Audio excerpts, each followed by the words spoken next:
becoming a legend. Hey everyone, and welcome to UK Media Warrior. Today's edition we're going to be looking at King Arthur, Legend of the Sword. Now, as probably anyone who follows film news will already know, this film has bombed to cinema. On a budget of around 170 million worldwide, currently it's done about just over 93 and is on track to lose Warner Brothers around 150 million.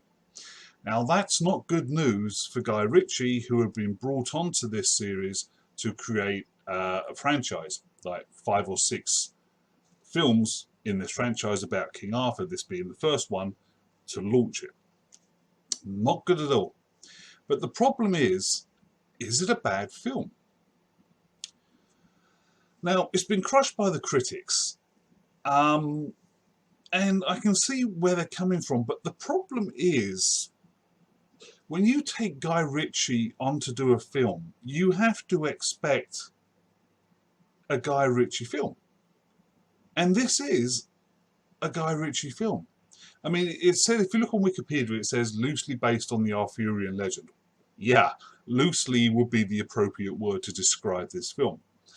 You know, you get a couple of names. Obviously, you get Arthur, you get Vortigern, or Vortigern, however you want to pronounce that. Bedivere turns up, Tristan. Merlin is mentioned, but never seen. But that's about it. There's no Guinevere, there's no Lancelot, there's no Galahad. You don't see the Round Table, obviously, to the very end of the film, and it's still under construction. So, this is a tricky one. I like Guy Ritchie. I love the Sherlock Holmes movies, even though the second one, Game of Shadows, is sort of, some people like it, some people hate it. I liked it. And the first Sherlock Holmes one with Robert Downey Jr. I loved. Lock, Stock and Two Smoking Barrels, fantastic film. Snatch, amazing. But they're all Guy Ritchie films. They all feel like a Guy Ritchie film. And this is exactly the same. The way he shoots it, it's a loud movie. There's some GoPro shots where they're running down an alley, which look really weird. It's cut and edited frantically. There's the Guy Ritchie touch of when they're talking and somebody's asking Arthur what happened the night before or the day before or whatever, and they're cutting back between flashbacks of what actually happened and Arthur turning to somebody and saying, how about this, and then turning back to the other guy and saying, well, this is what actually happened. If you shut up, I'll tell you. And then it cuts back to the flashback and then back to them talking again in the room, and it's very frantic. It's how Guy Ritchie works. And if you knew anything about Guy Ritchie, you knew this was what you were going to get from this film. So you can't fault the guy for that. Another problem a lot of people have said is Charlie Hunnam as the lead for this movie. Now, Charlie Hunnam has... Okay, he's not an incredible name actor at the moment. He was in Sons of Anarchy on TV, which he was amazing in. He was the lead actor in Pacific Rim, and I love Pacific Rim. I think that was great. But once again, the robots and the kaiju the Jaegers and the kaiju sort of overshadowed the human actors in that film. But he was still good in it. I mean, he was a firm acting choice for that. He did what he had to do. I think, personally, Charlie Hunnam is the perfect King Arthur for this Guy Ritchie film. For what Guy Ritchie wanted out of his Arthur, Charlie Hunnam gave him. He looked the part. He acted the part. If you wanted King Arthur to be brought up in perhaps the East End of London in a brothel and turn out to be a crime lord, then that's what you get in this movie. That's how Arthur's brought up in this movie, and that's what Charlie Hunnam gives you. You know, they're talking modern London accents and modern London speech all the way through the movie. But again, that's what Guy Ritchie gives you. For some odd, strange and inexplicable reason, there's a martial arts school in Camelot, and Arthur learns to fight in that martial arts school. Don't ask me where the hell that came from, but it's there. So that's something for Guy Ritchie to have fun with. Jude Law as Vortigern is fine. He plays an incredibly great bad guy, and Vortigern in this film, he isn't just the scene-chewing, moustache-twirling bad guy you might expect in this kind of a film. He actually has a little bit of depth, and the way he plays it is very... It's not too bad or evil. You know, you see depth to him. You see it when he has to, well, he doesn't have to, but when he chooses to kill his wife and his daughter to get, or to become a magical evil warrior, to firstly kill Uther, Arthur's dad, and then at the end of the film to try and kill Arthur himself.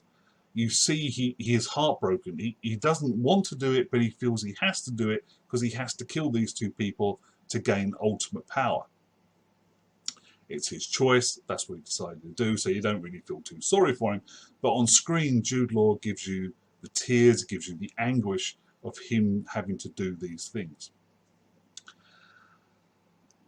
The fight scenes are okay. I mean, there are a couple of bits where when Arthur, Charlie Hunnam, finally gets to grips with Excalibur and some of the fight scenes he's in, he goes into slow-mo, and he basically takes out squads and squads of soldiers, bad guy soldiers. Some of the things he did, like cutting arrows out of the air, like moving faster than he should be able to, and it's all put down to the fact that that's Excalibur, that's the magic of the sword, that enables him to do that.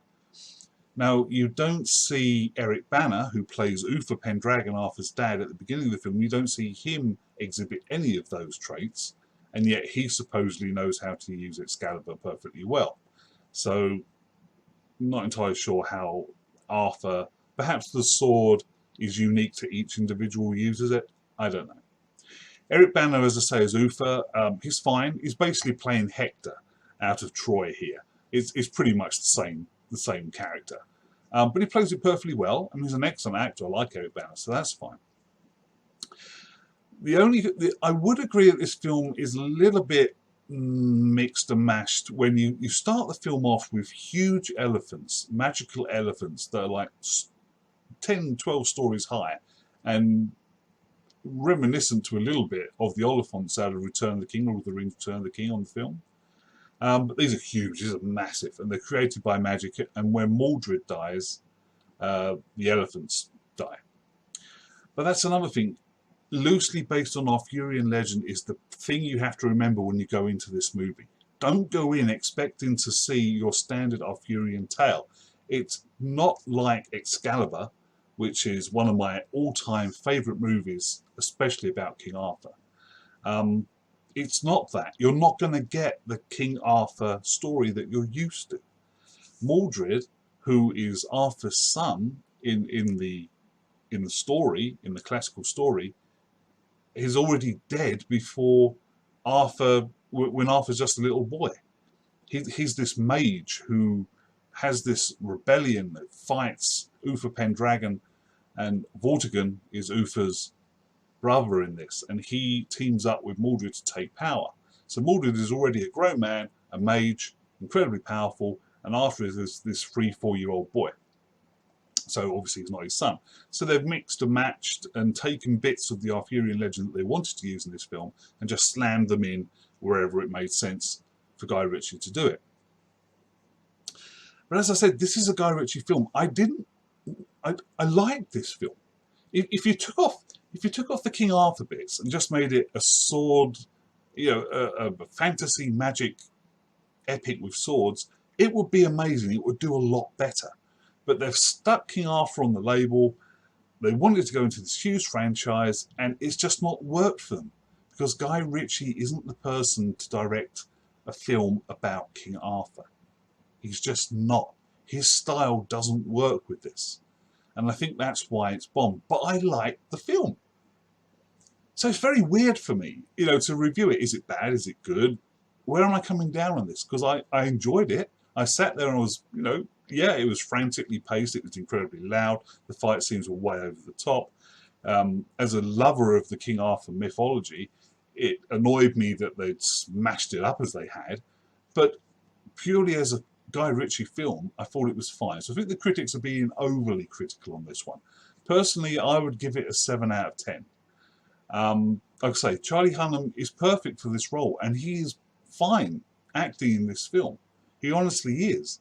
He's exactly what Guy Ritchie wanted in this film, and that's why he probably cast the guy. But yeah, 7 out of 10 for me. I enjoyed it. If you just go in not expecting a King Arthur film, really, not if you go in expecting to see Excalibur or the King Arthur story, you're going to be very disappointed. If you go in just expecting a medieval style Guy Ritchie film, you're probably going to enjoy it. So there you go. That's my review. King Arthur, Legend of the Sword. It's tanked at the box office. We're probably not going to see any more films in this franchise now, which is a shame. But yeah, there you go. You guys, if you're going to go and see, if you haven't seen it already, go in and see it. Keep it in mind, as I said, if you're going in looking for a King Arthur film, you're going to be disappointed. If you're going in for a medieval Guy Ritchie film, you're going to like it. Keep that in the back of your mind when you go and watch it. I hope you enjoy it. Until next time, if you like this review, please share it on your Facebook and subscribe to my YouTube channel. Until next time, see you later, guys.